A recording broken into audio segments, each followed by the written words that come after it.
ಎಲ್ಲರಿಗೂ ನಮಸ್ಕಾರ. ಈ ಒಂದು ವಿಡಿಯೋದಲ್ಲಿ ನನ್ನ ಉದ್ದೇಶ ಇರುವುದೇನಂತಂದರೆ, ಈ 73 ಮತ್ತು 74ನೇ ಸಂವಿಧಾನ ತಿದ್ದುಪಡಿಯಲ್ಲಿ ಯಾವ ರೀತಿ ಪ್ರಶ್ನೆಗಳು ಬರ್ಬೋದು, ಅಥವಾ ಹಳೆಯ ಪ್ರಶ್ನೆ ಪತ್ರಿಕೆಯಲ್ಲಿ ನಮಗೆ ಪ್ರಶ್ನೆಗಳನ್ನು ಯಾವ ರೀತಿ ಕೇಳಲಾಗಿದೆ ಅನ್ನುವಂತಹ ಒಂದು ಚರ್ಚೆಯನ್ನು ಈ ಒಂದು ವಿಡಿಯೋದಲ್ಲಿ ನಾನು ಮಾಡಲಿದ್ದೇನೆ. ಈ ಪ್ರಶ್ನೆಗಳನ್ನು ನೇರವಾಗಿ ನೋಡಿಬಿಡೋಣ. ಪ್ರಶ್ನೆಗಳನ್ನು ನೋಡುವುದಾದರೆ ಬಂದಂತಹ ಪ್ರಶ್ನೆಗಳು, ಇದೇ ಪ್ರಶ್ನೆಗಳು ಹೆಚ್ಚು ಕಮ್ಮಿ ರಿಪೀಟ್ ಆಗಿದೆ ಅಂತಕ್ಕಂಥದ್ದನ್ನು ನಾನು ಹೇಳ್ತೇನೆ. ಇಲ್ಲಿ ಒಂದು ಪ್ರಶ್ನೆ ಇದೆ, 10 ಮಾರ್ಕ್ಸ್ಗೆ ಇರ್ತಕ್ಕಂತಹ 4 ಪ್ರಶ್ನೆಗಳನ್ನು ತೊಗೊಂಡಿದ್ದೆ ನಾನು. 1 2 3 4 4 ಪ್ರಶ್ನೆಗಳನ್ನು ಒಂದ್ಸಲ ಓದ್ಬಿಡೋಣ. Let us read all the 4 questions first. What is the question? Explain briefly the 73rd and 74th constitutional amendment relating to decentralisation of powers. ನೋಡಿ, ಪ್ರಶ್ನೆ ಹೇಗಿದೆ ಅಂತಂದರೆ, ಇಲ್ಲಿ ಅಧಿಕಾರದ ವಿಕೇಂದ್ರೀಕರಣದ ಉದ್ದೇಶದಿಂದ ಮಾಡಿದಂತಹ 73 ಮತ್ತು 74ನೇ ಸಂವಿಧಾನ ತಿದ್ದುಪಡಿಗಳನ್ನು ವಿವರಿಸಿ ಅಂತ. ಕಾನ್ಸೆಪ್ಚುವಲಿ ನೀವು ವಿವರಿಸಿದರೆ ಸಾಕು. ಅತಿ ಮುಖ್ಯವಾಗಿ ಇವೆರಡರಲ್ಲಿ ನೀವು ಏನು ಹೇಳಬೇಕು ಅಂತಂದರೆ, ಮೊದಲು ಸಂವಿಧಾನಾತ್ಮಕ ಸ್ಥಾನಮಾನ ಈ ಸ್ಥಳೀಯ ಸಂಸ್ಥೆಗಳಿಗೆ ಇರಲಿಲ್ಲ. 73ನೇ ತಿದ್ದುಪಡಿಯಲ್ಲಿ ನಾವು ಪಂಚಾಯತ್ ರಾಜ್ ವ್ಯವಸ್ಥೆಯನ್ನು ಜಾರಿಗೆ ತಂದರೆ, 74ನೇ ತಿದ್ದುಪಡಿಯಲ್ಲಿ ಪುರಸಭೆ ವ್ಯವಸ್ಥೆಯನ್ನು ಜಾರಿಗೆ ತಂದಿದ್ದೀವಿ ಅನ್ನುವಂತಹ ಒಂದು ವಿಷಯವನ್ನು ನೀವು ನಿಮ್ಮ ಪೀಠಿಕೆಯಲ್ಲಿ ಹೇಳಬೇಕು, ಅಥವಾ ಪ್ರಸ್ತಾವನೆಯಲ್ಲಿ ಹೇಳಬೇಕು.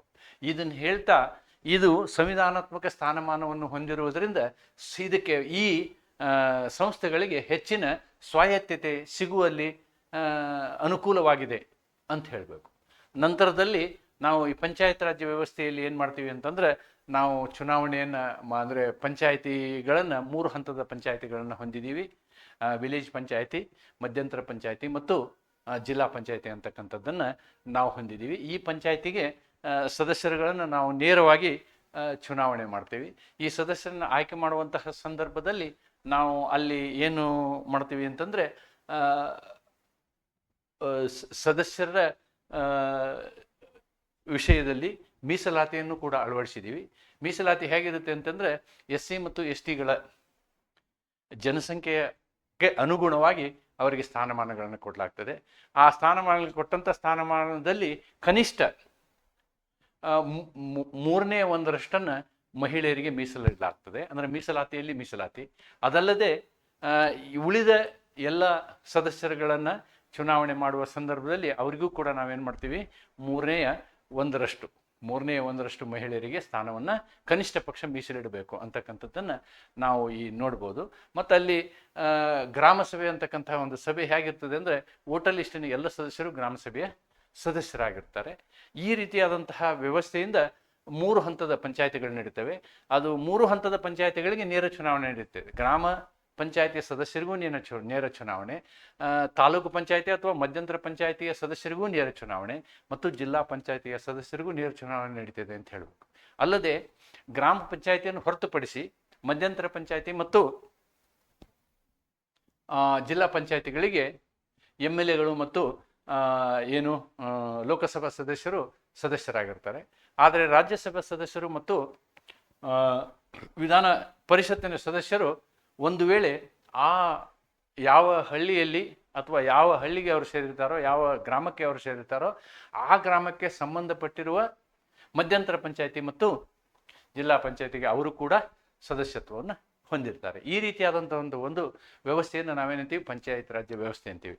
ಅದರಂತೆ ಪಟ್ಟಣದಲ್ಲಿ ವಾರ್ಡ್ಗಳಾಗಿ ವಿಂಗಡಿಸಲಾಗುತ್ತೆ. ಜನಸಂಖ್ಯೆಯ ಅನುಗುಣವಾಗಿ ವಾರ್ಡ್ಗಳನ್ನು ಮಾಡ್ತೀವಿ. ಆ ವಾರ್ಡ್ಗಳಿಗೆ ವಾರ್ಡಿನ ಸದಸ್ಯರನ್ನು ನಾವು ಏನಂತೀವಿ, ನಗರಸಭಾ ಸದಸ್ಯರು ಅಥವಾ ಕಾರ್ಪೊರೇಟರ್ ಅಂತ ಹೇಳ್ತೀವಿ. ಅವರುಗಳನ್ನು ನಾವೇನು ಮಾಡ್ತೀವಿ, ನೇರ ಚುನಾವಣೆಯ ಮೂಲಕ ಆಯ್ಕೆ ಮಾಡ್ತೀವಿ. ಅಲ್ಲಿಯೂ ಕೂಡ ಮುನ್ಸಿಪಾಲ್ಟಿಯಲ್ಲಿ ಎಕ್ಸ್ಪರ್ಟ್ ಇರುವಂತಹ ವ್ಯಕ್ತಿಯನ್ನು ನಾಮಿನೇಷನ್ ಮಾಡ್ತೀವಿ. ಮತ್ತು ಗ್ರಾಮ ಪಂಚಾಯತಿಯಲ್ಲಿ ಯಾವ ರೀತಿ ನಾವು ಸದಸ್ಯರನ್ನು ಅಂದರೆ MLAಗಳನ್ನು MP ಗಳನ್ನು ಆಯ್ಕೆ ಮಾಡ್ತೀವೋ, ಪಂಚಾಯತಿಯಲ್ಲೂ ಅದೇ ತೆರನಾಗಿ ಪುರಸಭೆಗಳಲ್ಲೂ ಅದೇ ತೆರನಾದಂತಹ ವ್ಯವಸ್ಥೆ ಇರುವುದನ್ನು ನಾವು ಕಾಣ್ಬೋದು. ಇದು ಪಂಚಾಯತಿಯ ಸಂರಚನೆ ಬಗ್ಗೆ ಅಥವಾ ಇದು ಪುರಸಭೆಯ ಸಂರಚನೆ ಬಗ್ಗೆ ನಾವು ಹೇಳ್ಬೋದು. ಅದೇ ರೀತಿಯಾಗಿ ಇಲ್ಲಿ ಒಂದು ಚುನಾವಣಾ ಆಯೋಗ ಇರುತ್ತೆ. ಅದು ಪ್ರತಿ 5 ವರ್ಷಕ್ಕೊಮ್ಮೆ ಏನು ಮಾಡ್ತದೆ, ಚುನಾವಣೆ ನಡೆಸೋದು ಅದರ ಜವಾಬ್ದಾರಿ ಆಗಿರುತ್ತೆ. ಮತ್ತು ಒಂದು ಪುರಸಭೆ ಆಗಲಿ, ಪಂಚಾಯತಿ ಆಗಲಿ, ಪಂಚಾಯತಿ ಯಾವುದೇ ಅಂಗವಾಗಲಿ ವಿಸರ್ಜನೆಗೊಂಡಾಗ 6 ತಿಂಗಳೊಳಗೆ ಅದರ ಚುನಾವಣೆಯನ್ನು ಅಂತಕ್ಕಂಥದ್ದನ್ನು ನಾವು ಕಾಣ್ತೀವಿ. ಒಂದು ವೇಳೆ ಉಳಿಕೆಯ ಸಮಯ 6 ತಿಂಗಳು ಇರಲಿಲ್ಲ ಅಂತಂದರೆ ಚುನಾವಣೆ ಮಾಡುವಂಥ ಅವಶ್ಯಕತೆ ಇಲ್ಲ. ಇದು ಚುನಾವಣಾ ಆಯೋಗದ ಕೆಲಸವಾಗಿರುತ್ತದೆ. ಅದರಂತೆ ಹಣಕಾಸು ಆಯೋಗವು ಕೂಡ ಇದೆ, ರಾಜ್ಯ ಹಣಕಾಸು ಆಯೋಗವು. ಈ ರಾಜ್ಯ ಹಣಕಾಸು ಆಯೋಗದ ಕೆಲಸ ಏನು ಅಂತಂದರೆ, ರಾಜ್ಯಕ್ಕೆ ಬರುವಂತಹ ರಾಜಸ್ವವನ್ನು, ಟ್ಯಾಕ್ಸ್ಗಳನ್ನು, ತೆರಿಗೆಗಳನ್ನು ರಾಜ್ಯ ಮತ್ತು ಈ ಪುರಸಭೆ ಮತ್ತು ಪಂಚಾಯಿತಿಗಳಿಗೆ ಹಂಚುವಂತಹ ಕೆಲಸವನ್ನು ಅದು ಮಾಡ್ತದೆ. ಅದು ಅಲ್ಲದೆ ಸಹಾಯ ನಿಧಿಯನ್ನು, ಅಂದರೆ ಕನ್ಸಾಲಿಡೇಟೆಡ್ ಫಂಡ್ ಆಫ್ ಇಂಡಿಯಾದಿಂದ ನಾವು ಗ್ರಾಂಟ್ ಇನ್ ಏಡ್ ಕೊಡ್ತೀವಲ್ವಾ, ಆ ಗ್ರಾಂಟ್ ಇನ್ ಏಡನ್ನು ಕೂಡ ಹಂಚುವಂತಹ ಒಂದು ಅಧಿಕಾರ ಯಾರಿಗಿರ್ತದೆ? ಈ ಹಣಕಾಸು ಆಯೋಗಕ್ಕೆ ಇರ್ತದೆ ಅಂತಕ್ಕಂಥದ್ದನ್ನು ನಾವು ಇಲ್ಲಿ ಕಾಣ್ಬೋದು. ಈ ರೀತಿಯಾದಂತಹ ವ್ಯವಸ್ಥೆ ಇರುವುದರಿಂದ ಇದೊಂದು ಸಣ್ಣ ಸರ್ಕಾರ, ಕೆಳಹಂತದ ಸರ್ಕಾರ ಅಥವಾ ಸ್ಥಳೀಯ ಸರ್ಕಾರದ ರೀತಿಯಲ್ಲಿ ಈ ಎರಡು ಆರ್ಗನ್ಗಳು ಕೆಲಸ ಮಾಡ್ತವೆ. ಇದನ್ನು ಮಾಡಲಿಕ್ಕೆ, ಈ ರೀತಿಯಾದಂಥ ವ್ಯವಸ್ಥೆ ಮಾಡಲಿಕ್ಕೆ ಮುಖ್ಯವಾದಂತಹ ಉದ್ದೇಶ ಏನು ಅಂತ ನಾವು ಹೇಳೋದಾದ್ರೆ, ಕನ್ಕ್ಲೂಷನ್ನಲ್ಲಿ ಇದರಿಂದ ಏನಾಗುತ್ತೆ ಅಂದರೆ, ಕನ್ಕ್ಲೂಷನ್ ಹೇಳೋದು, ಇದೆಲ್ಲ ಎಕ್ಸ್ಪ್ಲನೇಷನ್ ಬರೀತೀರಿ ನೀವು, ಕನ್ಕ್ಲೂಷನಲ್ಲಿ ಏನು ಬರೀತೀರಿ? ಕನ್ಕ್ಲೂಷನ್ ಇಷ್ಟೇ, ಒಂದು ಮಹಾತ್ಮ ಗಾಂಧೀಜಿಯವರ ಕನಸು ಸ್ಥಳೀಯ ಮಟ್ಟದಲ್ಲಿ ಒಳ್ಳೆಯ ಆಡಳಿತ ನಡೀಬೇಕು ಮತ್ತು ಈ ನಮ್ಮ ದೇಶ ಅನೇಕ ವೈವಿಧ್ಯತೆಯಿಂದ ಹೊಂದಿರುವುದರಿಂದ ಸ್ಥಳೀಯರ ಅವಶ್ಯಕತೆಗಳು ಬೇರೆ ಬೇರೆ ಸ್ಥಳದ ಅವಶ್ಯಕತೆಗಳು ಬೇರೆ ಬೇರೆ ಇರ್ತದೆ. ಈ ಸ್ಥಾನೀಯ ಸರ್ಕಾರಗಳು ಅಂತಹ ಅವಶ್ಯಕತೆಗಳನ್ನು ಪೂರೈಸುವಲ್ಲಿ ಮತ್ತು ಮೈಕ್ರೋ ಲೆವೆಲ್ನಲ್ಲಿ, ಸ್ಥಾನೀಯ ಲೆವೆಲ್ನಲ್ಲಿ ಅಭಿವೃದ್ಧಿಯನ್ನು ಸಾಧಿಸಲು ಸಹಾಯವಾಗುತ್ತವೆ ಅಂತಕ್ಕಂಥ ಕಂಬೈನ್ಡ್ ಆನ್ಸರನ್ನು ನೀವು ಬರಿಬೋದು. ಎರಡಕ್ಕೂ ಸೇರಿಸಿ, ಎರಡನ್ನೂ ಕಾನ್ಸೆಪ್ಚುಲಿ ಒಂದ್ಸಲ ಅಂಡರ್ಸ್ಟ್ಯಾಂಡ್ ಮಾಡಿಕೊಂಡ್ರೆ you can write the answer in this fashion. ಮತ್ತು ನೀವು ಆನ್ಸರ್ ಬರೆಯುವಾಗ ಮೇಲೆ ರೇಂಜನ್ನು ಹಾಕಬೇಕು. ಏನು? ಆರ್ಟಿಕಲ್ 243 to 243-O ಅವು ಏನಾಗ್ತವೆ?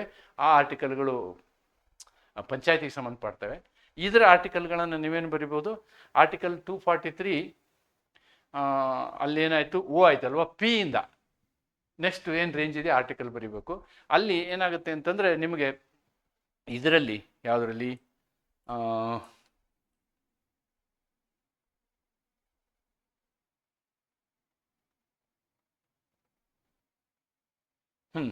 ಪಾರ್ಟ್ 9 ಇದಕ್ಕೆ ಬರುತ್ತೆ, ಪಂಚಾಯತ್ ವ್ಯವಸ್ಥೆಗೆ ಬರ್ತದೆ. ಪಾರ್ಟ್ 9A ಏನಾಗುತ್ತೆ ಅಂತಂದರೆ ಪುರಸಭೆಗೆ ಬರ್ತದೆ. ಪುರಸಭೆಯಲ್ಲಿ ರೇಂಜು 243P ಇಂದ 243Z ತನಕ ಅಂತಕ್ಕಂಥದ್ದನ್ನು ನೀವು ಎಕ್ಸ್ಪ್ಲೇನ್ ಮಾಡಿದರೆ ನಿಮ್ಮ ಪ್ರಶ್ನೆಗೆ ಉತ್ತರ ಸರಿಯಾದಂಥದ್ದು. ನೋಡಿ, ಇಲ್ಲಿ 10 ಮಾರ್ಕ್ಸಿನ ಪ್ರಶ್ನೆ ಕೇವಲ explain 3 tier system of panchayat Raj ಅಂತ ಕೇಳಿದ್ದಾನೆ. ನೀವು ಹೆಚ್ಚು ಕಮ್ಮಿ ಪಂಚಾಯತ್ ರಾಜ್ ವ್ಯವಸ್ಥೆಯ ಕಂಪ್ಲೀಟ್ ವಿವರವನ್ನು ನೀವು ಇಲ್ಲಿ ಬರಿಬೇಕಾಗ್ತದೆ. ಅದು ಏನೇನು ಮಾಡ್ತದೆ, 3 ಹಂತಗಳು ಯಾಕೆ, 3 ಹಂತದಲ್ಲಿ ಏನೇನಾಗುತ್ತೆ, ಅದನ್ನು ಇಲೆಕ್ಷನ್ ಹೆಂಗೆ ಮಾಡ್ತಾರೆ, ಪಂಚಾಯತ್ ಇಲೆಕ್ಷನ್ ಹೆಂಗೆ ಮಾಡ್ತಾರೆ, ಇವನ್ನೆಲ್ಲ ಬರಿಬೇಕಾಗತ್ತೆ. So all those things I have explained in my first video. ಆ ಡೀಟೇಲ್ ಎಕ್ಸ್ಪ್ಲನೇಷನ್ನ ನೀವು ಇಲ್ಲಿ ಬರಿಬೇಕಾಗುತ್ತೆ. ನೆಕ್ಸ್ಟ್ ನೋಡಿ, ಈ ಪ್ರಶ್ನೆ ಇದೆಯಲ್ವಾ, ಈ ಪ್ರಶ್ನೆ ಏನು? Explain the provisions of the constitution relating to panchayat and municipalities. Same ಇಲ್ಲೇನಿದೆಯೋ ಅದೇ ಪ್ರಶ್ನೆಯನ್ನು ಬೇರೆ ಸ್ಟೇಟ್ಮೆಂಟ್ ಮಾಡಿದ್ದೇನೆ. ಭಾರತದಲ್ಲಿ ಪಂಚಾಯತ್ಗಳು ಮತ್ತು ನಗರಸಭೆಗಳಿಗೆ ಸಂಬಂಧಿಸಿದ ಸಂವಿಧಾನದ ಪ್ರಾವಧಾನಗಳನ್ನು ವಿವರಿಸಿ. What are all the provisions ಅಂತ ಹೇಳಿದ್ನಲ್ಲ, same thing what is there you can explain. Last ಪ್ರಶ್ನೆ ನೋಡಿ, explain the provisions relating to municipalities in the constitution. ಕೇವಲ ಮುನ್ಸಿಪಾಲಿಟಿಯ ಬಗ್ಗೆನೂ 10 ಮಾರ್ಕ್ಸಿನ ಪ್ರಶ್ನೆ ಕೇಳಿದ್ದಾನೆ. ಈ ಹಿಂದಿನ ವಿಡಿಯೋ ಏನಿದೆ ಅದರಲ್ಲಿ ಎಲ್ಲ ಎಕ್ಸ್ಪ್ಲನೇಷನ್ಗಳನ್ನು ನಾನು ಮಾಡಿದ್ದೀನಿ. ಆ ವಿವರವಾದದ್ದನ್ನು ನೀವು ಈ ರೀತಿ ಬರ್ಬೋದು. ಇದನ್ನೇ ಕೇಳಿದಾಗ ನೀವೇನು ಮಾಡಬೇಕು, ಡೀಟೇಲ್ ಆಗಿ ಪಂಚಾಯತ್ ರಾಜ್ ವ್ಯವಸ್ಥೆ ಹೆಂಗಿದೆ ಇದನ್ನು ಅದೇ ರೀತಿ ಡೀಟೇಲ್ ಆಗಿ ನೀವು ಬರೀಬಹುದು ಅಂತಕ್ಕಂಥದ್ದನ್ನು ನೀವು ಇಲ್ಲಿ ನೋಡ್ಬೋದು. ಇನ್ನೊಂದು ಶಾರ್ಟ್ ನೋಟ್ ಕ್ವಶನ್ ನೋಡಿ, ಲೋಕಲ್ ಸೆಲ್ಫ್ ಗವರ್ಮೆಂಟ್. ಈ ಶಾರ್ಟ್ ನೋಟ್ ಕ್ವಶನ್ನಲ್ಲಿ ಬರೀ ಮುನ್ಸಿಪಾಲಿಟೀಸ್ ಅಂತಲೂ ಕೇಳ್ಬೋದು, ಮುನಿಸಿಪಾಲಿಟೀಸ್ ಅಂತಲೂ ಕೇಳ್ಬೋದು, ಅಥವಾ ಬರೀ ಪಂಚಾಯತ್ ರಾಜ್ ಅಂತಲೂ ಕೇಳ್ಬೋದು, ಪಂಚಾಯತ್ ರಾಜ್. ಅಥವಾ ಇದನ್ನು ವಿಲೇಜ್ ಗ್ರಾಮ ಸಭಾ ಅಂತಲೂ ಕೇಳ್ಬೋದು, ನಿಮಗೆ ಗ್ರಾಮ ಸಭಾ ಅಂತಲೂ ಕೇಳ್ಬೋದು. ಈ ರೀತಿಯಾದಂತಹ ಪ್ರಶ್ನೆಗಳು ಬರ್ಬೋದು ಅನ್ನೋದನ್ನು ನೀವು ನೆನಪಿನಲ್ಲಿ ಇಟ್ಕೊಂಡು ಇದಕ್ಕೆ ಪ್ರಿಪೇರ್ ಆದರೆ ಹೆಚ್ಚು ಕಮ್ಮಿ ಬಹಳಷ್ಟು ಸಲ ಈ ಪ್ರಶ್ನೆ ಬಂದಿದೆ. ಈ ಲೋಕಲ್ ಸೆಲ್ಫ್ ಗೌರ್ಮೆಂಟು ಇದು ಸ್ಟ್ರಾಟಜಿಕ್ ಆಗಿ ಮತ್ತು ರಾಜಕೀಯವಾಗಿ ಬಹಳ ಮಹತ್ವವನ್ನು ಪಡ್ಕೊಳ್ತದೆ. ಅಂದರೆ ಈ ಒಂದು ಚುನಾವಣೆ ಅಥವಾ ಅಧಿಕಾರದಲ್ಲಿ ಭಾಗವಹಿಸುವಂಥ ಒಂದು ಪ್ರಕ್ರಿಯೆ ಕಟ್ಟ ಕಡೆಯ ಜನಾಂಗಕ್ಕೆ ದೊರಕುವಂತಹ ಒಂದು ಅವಕಾಶ ಇದು. ಆದ್ದರಿಂದ ಇದಕ್ಕೆ ಹೆಚ್ಚು ಮಹತ್ವ ಇದೆ ಅಂತಕ್ಕಂಥದ್ದನ್ನು ನೀವು ತಿಳ್ಕೊಳ್ಬೇಕು. ಹೀಗಾಗಿ ಇದ್ರ ಮೇಲೆ ಪ್ರಶ್ನೆಗಳು ಬರುವಂಥ ಸಾಧ್ಯತೆಗಳು ಜಾಸ್ತಿ ಇದ್ದಾವೆ ಅಂತ ಹೇಳಿ ನಾನು ಆ ಪ್ರಶ್ನೆಗಳನ್ನು ಇಲ್ಲಿಯೇ ನಿಮಗೆ ಎಕ್ಸ್ಪ್ಲೇನ್ ಮಾಡಿದ್ದೀನಿ.